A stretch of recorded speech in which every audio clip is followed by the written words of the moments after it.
Good morning बच्चों। आज हम क्लास 9th के चैप्टर 1 एक्सरसाइज 1.2 पर डिस्कस करेंगे। इस एक्सरसाइज में हम रूट वैल्यू को नंबर लाइन पर रिप्रेजेंट करना सीखेंगे या संख्या रेखा पर करनी मान को हम निरूपित करना सीखेंगे। बहुत सारे बच्चों को इसमें एक कंफ्यूजन होता है कि वास्तविक और अवास्तविक संख्या, रेशनल और इरेशनल नंबर के बारे में डाउट होता है। तो पिछले वीडियो में इसके बारे में आपको जानकारी दी गई है। यहाँ पे आपको बता दें कि जो संख्या रेखा होती है, संख्या रेखा या इसी को आप बोलते हो नंबर लाइन। अब संख्या रेखा या जो नंबर लाइन होती है, इसी के लिए हम बोलते हैं वास्तविक संख्या रेखा। इसी संख्या रेखा को हम क्या लगा देते हैं? वास्तविक संख्या रेखा भी इसी को कहते हैं। ये बहुत कॉमन बात है, लेकिन ये याद रखने की है क्योंकि 1 मार्क के क्वेश्चन आपके जीवन में कभी भी आ सकता है, कॉम्पिटिटिव एग्जाम में भी आता है।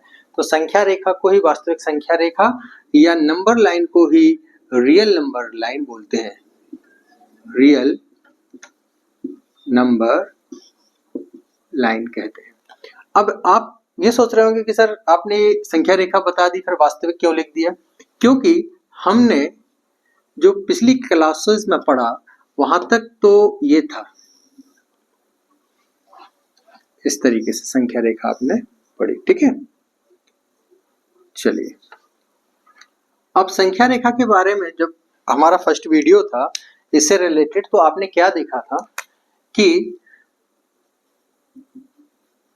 राइट साइड पॉजिटिव नंबर्स थी और लेफ्ट जो साइड है वहां नेगेटिव नंबर थी, पॉजिटिव और नेगेटिव नंबर। अब हमने क्या देखा था कि नेचुरल नंबर, होल नंबर, ये सभी पॉजिटिव थे। तो 0 से स्टार्ट होकर नेचुरल नंबर कहां से था? 1 टू इन्फिनाइट, 1 से अनंत। होल नंबर 0 टू इन्फिनाइट, 0 से अनंत। अब इसमें हमने आगे पढ़ा था इंटीजर। इंटीजर क्या था? All positive and negative numbers, the combination of all positive and negative numbers. तो हम कहा चले गए थे? लेफ्ट साइड आ गए थे। जैसे यहाँ पे आपने 1 2 3, तो लेफ्ट साइड में क्या था? -1 -2 एंड -3। तो यहां तक आप पहुंच गए थे। Natural number, whole number complete लेंगे तो इंटीजर।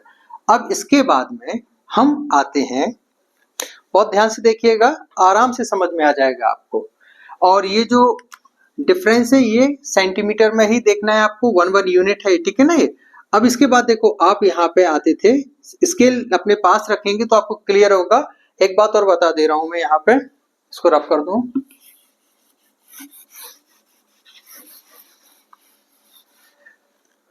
इन लार्ज फॉर्म में आपको समझा देता हूं। आपकी स्केल 0 से स्टार्ट होती है, ध्यान रखिएगा। कई बार स्केल इस तरीके से बनी होती है और स्केल स्टार्ट होती है आपकी 0 से। फिर यहाँ पे 1 2 3 4 5 6 7 8 9 10 और यहाँ लिखा होता है 1। फिर 1 2 3 4 5 6 7 8 9 10, यहाँ लिखा होता है 2। अब देखो बच्चे गलती कहाँ करते हैं, बहुत ध्यान से देखना बच्चों, क्योंकि ये एरर होता है, इसको ही गलती बोलते हैं और ये कई बार पूछा भी जाता है। अब ये जो पार्ट दिख रहा है आपको, ये जो देखो रेड कलर में मैं कर रहा हूं, ये वाला पार्ट, बच्चे इसके लिए यहां से शुरू कर देते हैं। आपको स्केल यहां से शुरू नहीं करनी है। यदि आपकी स्केल में, कई बार वुडन स्केल या फिर आपकी जो आयरन स्केल होती है उसमें यहां से 0 दे देते हैं तो ठीक है, लेकिन यदि 0 नहीं दिया है, फाइबर स्केल में कई बार देखा गया कि यहां से ये गैप रहता है, तो ये गैप में क्या बोलते हैं? इसको बोलते हैं त्रुटि या एरर बोलते हैं, इसको बोलते हैं त्रुटि। त्रुटि या गलती। एरर। ठीक है, तो ये एरर पार्ट है, यहां से शुरू नहीं करना, आपको 1 0 से ही स्टार्ट करना है, या कई बार बच्चे 1 से 2 ले लेते हैं, तो ये नहीं करना, 0 से ही करना है आपको जो भी काम करना है। और यदि स्केल खराब हो तो आप 1 से ले सकते हो, लेकिन 1 सेंटीमीटर का डिस्टेंस होना चाहिए। अब देखो यहाँ पे इस स्केल में एक पार्ट दिख रहा है, जैसे मैं इसको यहां से एक बॉक्स के रूप में देखूं तो देखो 1 यूनिट। अब यहाँ पे आप देखिएगा, एक्सक्यूज में, ये यदि इसको मैंने 0 ले लिया, क्या ले लिया, 0 ले लिया, और इसको 1 ले लिया, तो ये जो है ये कितना से मिलीमीटर है, 10 मिलीमीटर। ये 1 सेंटीमीटर की बात हो रही है, तो ये जो भी पार्ट्स होंगे ये 1 सेंटीमीटर का होगा। तो अब यहाँ देखो इसकी जो वैल्यू है 1, इसकी वैल्यू जो है ये 1, इसकी वैल्यू होगी ये 1, और इसकी वैल्यू होगी 1। तो ये बन जाता है आपका एक स्क्वायर फॉर्मेट। ठीक है, अब ये 10 सेंटीमीटर मिलीमीटर को हाफ करोगे तो क्या हो जाएगा, 0.5 मिलीमीटर, और इसी को आप क्या लिख सकते हो, 1/2 सेंटीमीटर।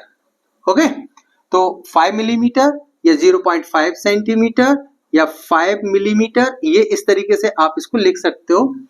अब ये देखो जो मैंने हाफ लिखा है, ये 5 मिलीमीटर को मैंने क्या लिख दिया, हाफ। अब ये जो हाफ है, चलो इसको यहां बताते हैं, ये 0 से 1 के बीच में ये मिड पॉइंट है, ये क्या है, हाफ। तो इसकी जो वैल्यू है ये क्या हो गई, 1/2। इसकी भी वैल्यू क्या हो गई, 1/2। अब ये जो 1/2 है, ये एक्चुअली है क्या, मैं जो बताना चाह रहा हूं वो ये है rational number, rational number. Clear हो गया। अब रेशनल नंबर तो आपने देखा p/q where q is not equal to 0। तो आपने यहाँ पे जो पॉइंट्स का यूज किया है बच्चों, वो कौन सा नंबर हो गया, 4th नंबर पॉइंट, कौन सा हो गया, रेशनल नंबर। इनको आप कॉपी में नोट जरूर कीजिएगा। रेशनल नंबर में क्या आ गया, p/q where q is not equal to 0। चलो यहां से देखो 1 2 3, ये 4 पार्ट तो आ गए आपके नंबर लाइन पे। यदि किसी ने पूछा तो यहाँ पे 1/2 या इसी को 0.5 डेसिमल में कन्वर्ट कर दोगे तो 0.5 लिखेंगे, नहीं तो 1/2 लिखेंगे। क्लियर है, तो ये 1/2 क्या हो गया, आपका रेशनल नंबर हो गया। यहां तक तो बात क्लियर हो गई। अब आप देखो रेशनल नंबर के साथ अब आपको क्या मिलने वाली है, इर्रेशनल नंबर। नंबर 5th कौन सा नंबर आ रहा है, इर्रेशनल नंबर, इर्रेशनल नंबर। चलिए, तो ये 5th नंबर। अब इर्रेशनल नंबर में क्या है, जिसको डिवीजन करने से रिपीटेडली कंटिन्यूअसली नंबर्स आगे बढ़ते जाएं और उसमें रिमाइंडर नहीं मिलता है। इर्रेशनल नंबर में रिमाइंडर नहीं मिलेगा, या इसको हमने रूट फॉर्म में देखा। अब रूट फॉर्म का अर्थ देखो, जो लास्ट वीडियो में बताया था 4 16 इस तरीके से नहीं लेना है, क्योंकि वो आपकी रेशनल नंबर में आ जाती है। जैसे रेशनल नंबर को आप देखो, यदि किसी ने √4 बोल दिया, ठीक है, तो ये क्या बन जाएगा 2, और 2 को हम लिख सकते हैं 2/1, तो ये क्या बन गई आपकी रेशनल नंबर बन जाती है। ठीक है, यदि किसी ने 9 बोल दिया रूट में, तो ये 9 क्या बन जाता है 3, तो ये भी क्या बन जाती है, रेशनल नंबर बन जाती है। लेकिन अब आप यदि यहाँ ध्यान देंगे कि मैंने रेशनल की बात की, तो जैसे हमने √2 ले लिया। अब 2 4 का रूट है, लेकिन 2 का रूट क्या है, अब ये निकालना पड़ेगा। √3, √7, ये आपकी इरेशनल नंबर के फॉर्मेट बनते जाएंगे। तो क्लियर हो गया। अब ये जो सभी नंबर हैं, अब देखो ये जो सब हैं 1 to 5, इन सबको मिलाते हैं तो क्या बनता है, जो भी मैंने अभी आपको बताया है एरर पॉइंट से लेकर ये 5 पॉइंट्स तक, इसको 1 to 1 कॉपी में नोट करना बच्चों, जिससे कि आपसे कोई गलती भविष्य में ना हो। अब ये जो 1 to 1 पॉइंट है 5, इन सबको मिलाते हैं तो आपका बनता है रियल नंबर, या इसी को आप बोलते हो वास्तविक संख्याएं। वास्तविक संख्याएं, ठीक है। अब यहां पे क्या था, नेचुरल नंबर आपका क्या था, ये तो आपको अब क्लियर हो गया होगा। नेचुरल नंबर मतलब प्राकृतिक संख्याएं, प्राकृतिक संख्याएं, ये हो गई आपकी पूर्ण संख्याएं, ये हो गए आपकी पूर्णांक, ये सारी बातें पहले बता चुके हैं। अब हिंदी मीडियम भी हो तो भी आपको ये इंग्लिश के नाम याद रखने, और इंग्लिश मीडियम हो तो हिंदी के आपको दिमाग में रखने, जिससे भविष्य में यदि आप किसी को समझाने बैठे तो आप बुद्धू ना बने। ठीक है, आपके पास ये क्षमता होनी चाहिए। रेशनल नंबर मतलब परिमेय, और इरेशनल मतलब अपरिमेय संख्याएं, ये सभी मिलाते हैं तो हमें मिलती हैं वास्तविक संख्याएं। क्लियर हो गया। अब यहाँ पे वास्तविक संख्याओं में ये तो परिमेय आ गई, अब कहीं ना कहीं अपरिमेय संख्या भी होगी इसमें किसी न किसी पॉइंट पे। अब उन अपरिमेय संख्याओं को हम रिप्रेजेंट करेंगे। आपको कौन सी अपरिमेय संख्या दी गई है? √5 क्वेश्चन में पूछा गया है। कौन सा नंबर पूछा है? √5। यहां तक तो मेरे ख्याल से आपको समझ में आ गया होगा। अब निकालते हैं √5 कैसे निकलेगा। क्लियर है? चलिए वीडियो को पॉज करके एक बार इसे नोट जरूर कर लेना, इन 5 पॉइंट्स को अच्छे से।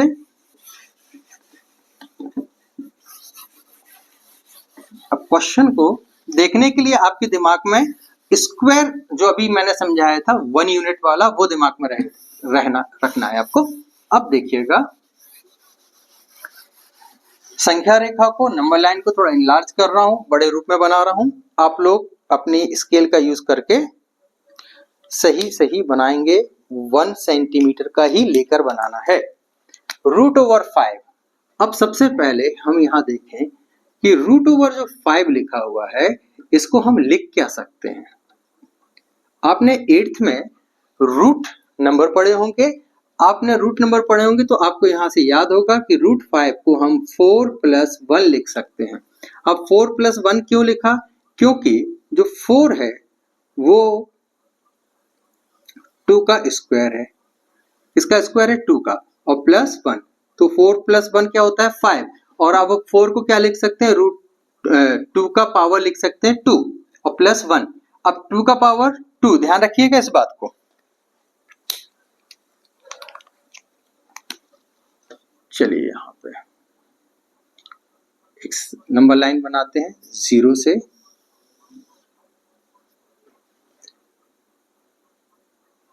1 सेंटीमीटर, 2 सेंटीमीटर एंड 3 सेंटीमीटर। चलो यहां तक नोट कर लो आप जल्दी से।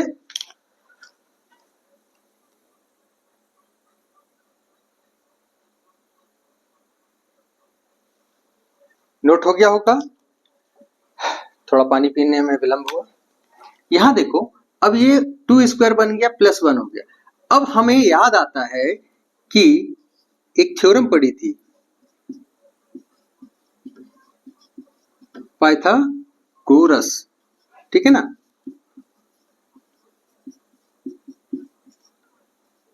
अब जैसे ही पाइथागोरस दिमाग में आता है तो आपके दिमाग में एक बात आती है, इसको क्या आपने पढ़ा था?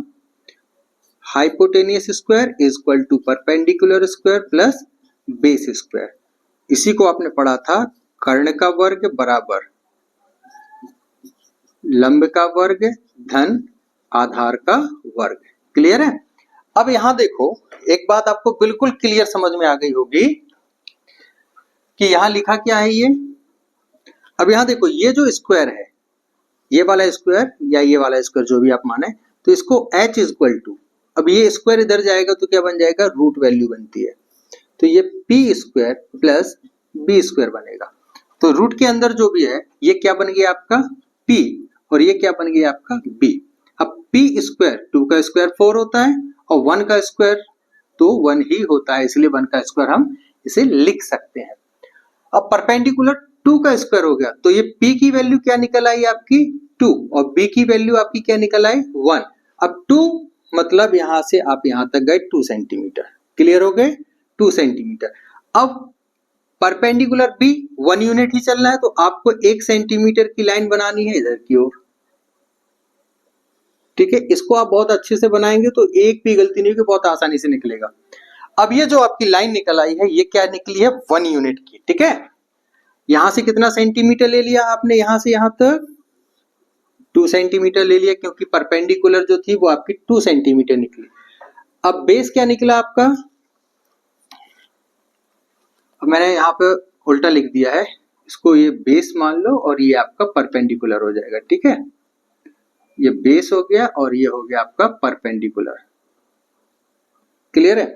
चलो अब बेस क्या हो गया आपका, ये 2 सेंटीमीटर और परपेंडिकुलर हो गया 1 सेंटीमीटर। एक ही यूनिट लेनी है, आधार आपका 2 सेंटीमीटर और लंब आपका 1 सेंटीमीटर। ओ को केंद्र मानना है, सेंटर लेके अपन को ओ को मिला देना है टो से।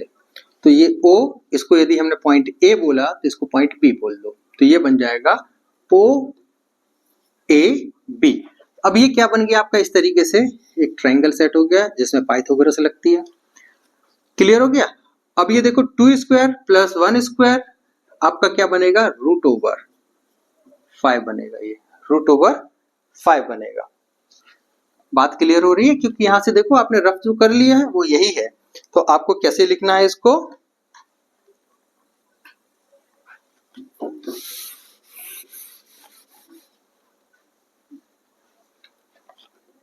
ये h इक्वल टू जैसे ही आपकी वैल्यू जाएगी तो ये बन जाएगा p square plus b square.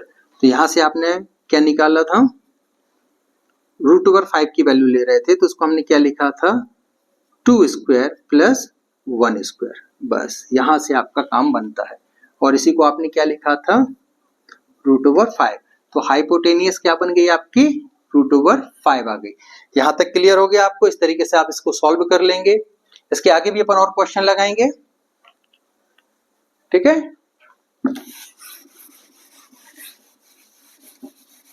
चलिए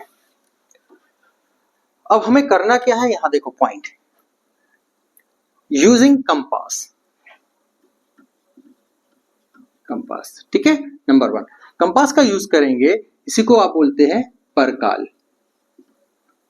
परकाल का उपयोग करके आप जीरो या ओ को केंद्र लेंगे, सेंटर लेंगे, और ओ बी एज सेंटर, ठीक है? ओ बी को केंद्र लेकर क्या करना है, आपको एक सर्कुलर फॉर्म क्रिएट करना है। यहां से जैसे आप राउंडर की सहायता से आप बनाएंगे तो इस तरीके से आपका एक सर्कल फॉर्मेट बनेगा। ये तो यहां जो पॉइंट मिलेगा, ये वाला जो पॉइंट होगा, ये आपका बनेगा बच्चों, ये जो पॉइंट है इस पॉइंट को बोलोगे आप रूट ओवर 5। ये जो पॉइंट है ये है आपका रूट ओवर 5। ये कौन सा पॉइंट है, रूट ओवर 5 पॉइंट है। आप चाहे ऐसे लिख लो चाहे ऐसे लिख लो। क्लियर हो गया? इस तरीके से आप अपरिमेय संख्याओं को संख्या रेखा पर व्यवस्थित तरीके से रिप्रेजेंट कर सकते हैं। चलिए यहां तक नोट कर लीजिएगा, फिर इसके बाद आगे की लाइन हम लिखेंगे। देखो नेक्स्ट क्वेश्चन बना लेते हैं अपन इधर पे। जैसे हमें यहाँ पे रूट ओवर 2 को रिप्रेजेंट करना है, रूट ओवर 2, रूट ओवर 3। अब यहाँ देखो हमने आपको बताया कि सबसे पहले आपको क्या बना लेना है, नंबर लाइन, इस तरीके से। अब हमने रूट ओवर 2 लिखा तो आपको रफ में सबसे पहले क्या लिख लेना है, रूट ओवर 2 को आप क्या लिख सकते हो, रूट ओवर, यहाँ पे आप क्या लिख सकते हो, 1 प्लस 1। अब ध्यान से देखो कि जो 1 का स्क्वायर होता है वो हमेशा 1 ही होता है, इसलिए 1 लिखो या 1 का स्क्वायर लिखो, बात एक ही है। तो इसको आप क्या लिख सकते हो, P equal to 1 and Q perpendicular equal to 1 and base equal to 1, या इसी को बोलते हैं लंबाई, इसको बोलते हैं आधार। लंब मतलब ऊंचाई, ठीक है? और इसको बोलते हैं आधार, बेस को आधार, ठीक है? अब यहां से देखो 1 1 आ गया है तो 1 से 1 सेंटीमीटर ले लो। अब इसके बीच में आप देखो कि यहां से यहां की दूरी 1 सेंटीमीटर है, तो यहां से आप जब परपेंडिकुलर लोगे तो भी 1 सेंटीमीटर ही लेनी है आपको। अब जैसे ही आपने 1 सेंटीमीटर ले लिया, आपको यहाँ पे मिला देना है। इसको हमने यदि O माना, इसको A माना और इसको हमने B मान लिया इस पॉइंट को, तो आपको क्या करना है, O को B से जोड़ देना है, O को B से जोड़ देना। ये रफ कार्य सबसे जरूरी है। जैसे यदि यहाँ पे आपको रूट 3 मिल जाता तो आपको कुछ नहीं करना है, आपको रूट के अंदर क्या लिखना है, 2 प्लस 1, 2 प्लस 1 3। अब हमें स्क्वायर बनाना है। अब 3 का भी हम थोड़ा सा हिंट कर दे रहे हैं जिससे आगे के क्वेश्चन आप आसानी से करो। अब ये जो 2 है उसको हम क्या लिख सकते हैं, रूट ओवर 2 स्क्वायर लिख सकते हैं और इसको लिख सकते हैं 1 का स्क्वायर। लो बन गया भैया आपका ये √3। ठीक है, ये क्या बन गया √3। अब ये आप बोलोगे सर ये कैसे आ गया, तो इसको भी हम बता देते हैं कि रूट की जो वैल्यू होती है किसी भी नंबर के ऊपर वो होती है 1/2। ठीक है, अब जैसे a लिखा तो a के ऊपर क्या हो गया 1/2। अब यहां ध्यान से देखो, मैंने रूट लिखा है, रूट की वैल्यू क्या ले ली है, जैसे √2 लिखा, इसके ऊपर हमने वैल्यू क्या लगा दी, चलो हम पूरा लिख देते हैं, इसी को सॉल्व करा देते हैं, √2 स्क्वायर। ठीक है, अब √2 स्क्वायर है तो उसको हम क्या लिख सकते हैं 2 power 1/2 whole to the power 2। अब ये जो रूट की वैल्यू हो गई 1/2 हो गई, अब इसको हम क्या लिख सकते हैं 2 1/2 पावर ओवर पावर है तो यहाँ पे मल्टीप्लाई हो जाएगा, तो 2 से 2 कैंसिल हो जाएगा तो आएगा आपका 2। क्लियर है, इस बात का ध्यान रखना, कभी कभी इस वैल्यू को हमें इस तरीके से लिखना पड़ता है। चलिए अब यहाँ पे लौट के आते हैं, अब हमें क्या निकालना है, यहाँ पे हाइपोटेन्यूज निकालना है।